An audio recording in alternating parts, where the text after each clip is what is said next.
നമസ്കാരം, പുതിയൊരു വീഡിയോയിലേക്ക് എല്ലാവർക്കും സ്വാഗതം. നമ്മളിപ്പോൾ നിൽക്കുന്നതെന്ന് പറഞ്ഞാൽ അയർലൻഡിലെ ബ്രേ ഹെഡ് എന്ന് പറഞ്ഞിട്ടുള്ള ഒരു മലമുകളിലേക്ക് നമ്മൾ കുരിശുമലയായിട്ട് കയറുകയാണ്. കുരിശുമലയാണ്, അതിന് മുകളിൽ ഒരു കുരിശൊക്കെ ഉണ്ട്. അപ്പോൾ വെള്ളിയാഴ്ച അതുപോലെയുള്ള വെള്ളിയാഴ്ചകളിലൊക്കെ ഈ നോമ്പുകാലമൊക്കെ ആക്കി കഴിയുമ്പോഴത്തേന് എല്ലാവരും കയറുന്ന സ്ഥലമാണ്. അതുകൂടാതെ തന്നെ ഇതൊരു ടൂറിസ്റ്റ് പ്ലേസും കൂടെയാണ്. അപ്പോൾ പുതിയൊരു വീഡിയോയിലേക്ക് എല്ലാവർക്കും സ്വാഗതം. അപ്പോൾ ഇവിടെ വന്നപ്പോഴത്തേന് ഈ ഒരു വ്യൂ കണ്ടോ, കടലാണ് താഴെ കാണുന്നത്. ഇതാ താഴെ ബ്രേയിലെ ബിൽഡിങ്ങുകളൊക്കെയാണ്. അപ്പോൾ ഇതൊന്ന് കണ്ടപ്പോഴത്തേന് വീഡിയോ എടുക്കണമെന്ന് തോന്നി. അങ്ങ് ദൂരെയായിട്ട് ഒരു കപ്പലും പോകുന്നതാണ്. വെള്ള ആയിട്ട് കാണുന്നത് അത് കപ്പലാണ്. ശരിക്കും കപ്പലതിങ്ങനെ പൊക്കോണ്ടിരിക്കുകയാണ്. അപ്പോൾ ഈ ഒരു ഗംഭീര വ്യൂ കണ്ടപ്പോഴത്തേന് ഒരു വീഡിയോ എടുക്കണമെന്ന് വെച്ച് നമ്മളിപ്പോൾ കയറാൻ പോകുന്നതെന്ന് പറഞ്ഞു കഴിഞ്ഞാൽ ഈ ബ്രേ ഹെഡ് എന്ന് പറഞ്ഞു കഴിഞ്ഞാൽ ഏകദേശം 241 മീറ്റർ ഉയരത്തിലുള്ള ഒരു മലമുകളിലേക്കാണ് നമ്മൾ കയറുന്നത്. 791 അടി ഉയരമുണ്ട് കടൽ നിരപ്പിൽ നിന്നും. ഈ ഒരു മൗണ്ടെയിൻ്റെ പ്രത്യേകത എന്ന് പറഞ്ഞാൽ ഇത് നോർത്തേൺ കൗണ്ടി ആയിട്ടുള്ള വിക്ലോയിലാണ് ഇത് സ്ഥിതി ചെയ്യുന്നത്. അതുപോലെ തന്നെ ഇത് നമ്മൾ പറയുന്ന ഗ്രേ സ്റ്റോണിനും അതുപോലെ തന്നെ ബ്രൈഡയും ആയിട്ടുള്ള സെൻട്രൽ പോർഷനിലാണ് ഈ ഒരു ബ്രേ ഹെഡ് എന്ന് പറഞ്ഞ ഈ മൗണ്ടെയിൻ സ്ഥിതി ചെയ്യുന്നത്. ശരിക്കും ഇത് വിക്ലോ മൗണ്ടെയിൻ്റെ പാർട്ടായിട്ടുള്ളൊരു ഭാഗമാണ് ഇങ്ങോട്ടേക്ക് വരുന്നത്. ഇവിടെ ഈ കുരിശ് സ്ഥാപിച്ചതൊക്കെ 1950 കാലഘട്ടത്തിലാണ്. ഒരു ഗുഡ് ഫ്രൈഡേക്കാണ് ഇങ്ങോട്ടേക്ക് ആദ്യമായിട്ട് ആൾക്കാരെ കയറി വന്നതും ഇവിടെ കുരിശ് സ്ഥാപിച്ചതെന്നും ഒക്കെയാണ് നമുക്കിവിടെ നിന്ന് അറിയാൻ സാധിച്ചിരിക്കുന്നത്. പിന്നീടുള്ള എല്ലാ വർഷങ്ങളിലും ഇവിടെയുള്ള പള്ളികളിൽ നിന്നൊക്കെ മുകളിലേക്ക് കുരിശിൻ്റെ വഴിയൊക്കെ നടത്തുന്നുണ്ട്. അപ്പോൾ അങ്ങനെയുള്ള ഒരു ഗംഭീര സ്പോട്ടിലേക്കാണ് നമ്മൾ കയറിക്കൊണ്ടിരിക്കുന്നത്. ചുറ്റും നല്ല സൂപ്പർ മഞ്ഞപ്പൂക്കളും ഒരു മല മുഴുവൻ മഞ്ഞപ്പൂക്കളും മറു സൈഡിൽ കടലും ഒക്കെ ആയിട്ടുള്ള ഒരു ഗംഭീര വ്യൂ ആണ്.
ഈശോ വളരെയധികം തളർന്നു കഴിഞ്ഞു.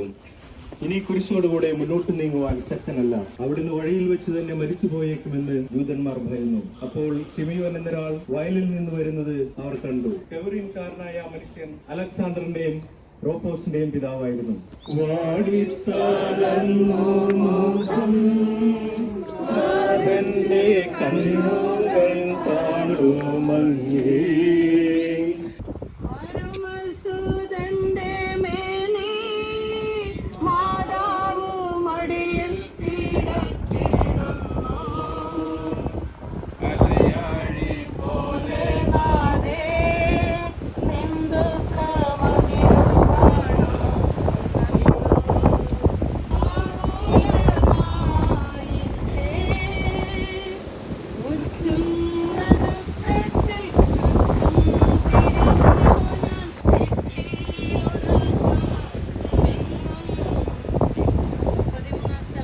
നമ്മളിപ്പോൾ കുരിശുമലയിലേക്ക് കയറിക്കൊണ്ടിരിക്കുകയാണ്.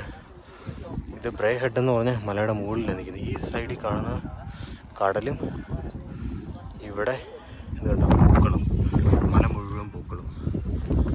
ഈ ഒരു മലയുടെ മുകളിലേക്കാണ് നമ്മൾ കയറിക്കൊണ്ടിരിക്കുന്നത്. ഒരു സൂപ്പർ വ്യൂ. ഇതുപോലൊരു കുരിശുമല ഞാൻ ജീവിതത്തിൽ ആദ്യമായിട്ടാണ് കയറുന്നത്. ഒരു മുഴുവൻ പൂക്കളുള്ള കുരിശുമല.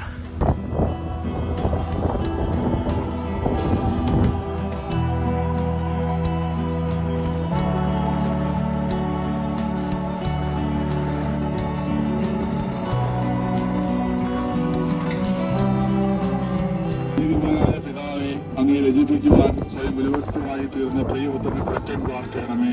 തന്റെ പുത്രനെ ഞങ്ങൾക്ക് അറിയ പിതാവിന്റെ സ്തുതിയും കുരിശുമരണത്താൽ ഞങ്ങൾ രക്ഷിച്ച പുത്രന്റെ ആരാധനയും രക്ഷകൃത്യം വൃത്തിയാക്കിയ പരിശുദ്ധാത്മാവിനും സ്തോത്രവും ഉണ്ടായിരിക്കട്ടെ. ആമേൻ. എപ്പോഴും എന്നേ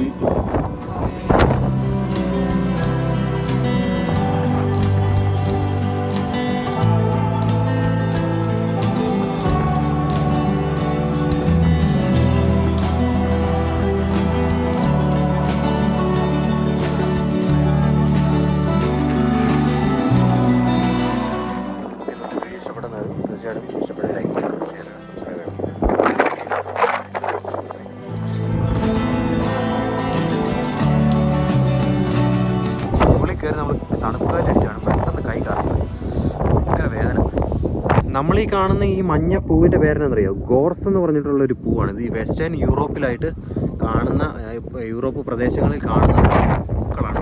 നല്ല ഭംഗിയാണ് ഈ പൂക്കൾ കാണാൻ വേണ്ടി. ഇത് സാധാരണ പോലെ ഒന്നുമല്ല, ഇതിൽ മുള്ളൊക്കെ ഉണ്ട്. ഈ കാണുന്ന ഇതുണ്ട്, ഇവിടെയായിട്ട് ഇതിൻ്റെ മുള്ളും കാര്യങ്ങളൊക്കെ ഉണ്ട്. ഇത് തൊട്ട് കഴിഞ്ഞാൽ നമുക്ക് കയ്യൊക്കെ പോയി.